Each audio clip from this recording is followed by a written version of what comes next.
Here we are again, and it's time for another session with Theater of the Night.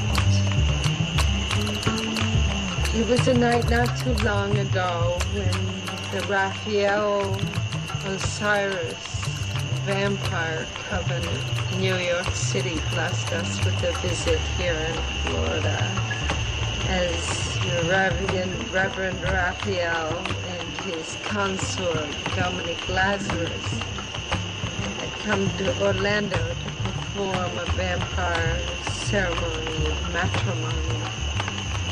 And it was then that we had our interview with the vampire. We stayed up late and spoke of many things, as vampires will.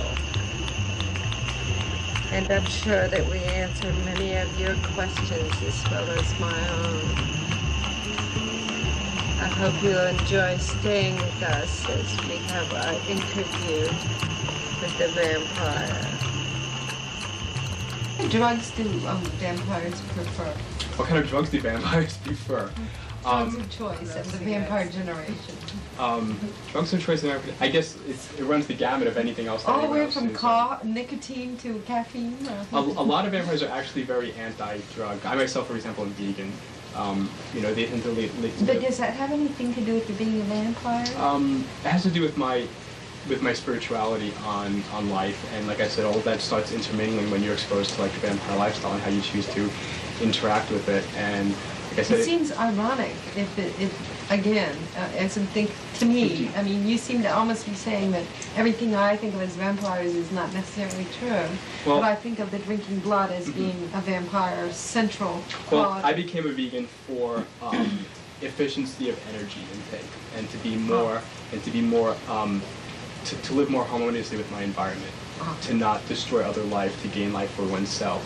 And that's very similar to the philosophy of a modern-day blood feeder who has a clinical need to consume blood and finds willing donors who are willing to share a small amount of their life essence with them to keep this person satiated and healthy. Because apparently some blood feeders experience clinical problems and deficiencies with their well-being if they do not consume blood on a regular basis.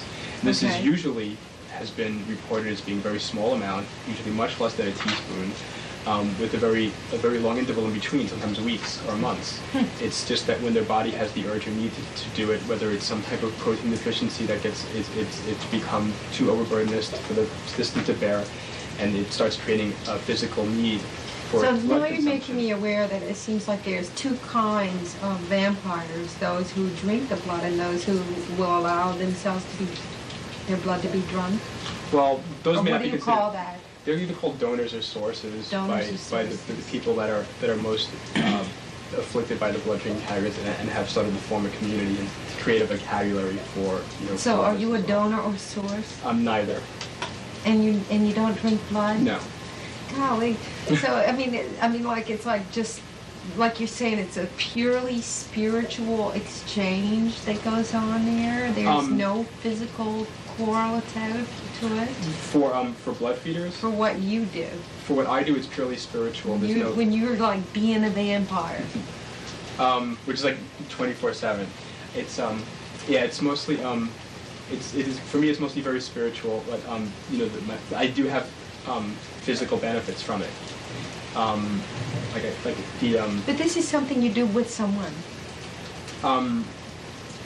Well, you have to.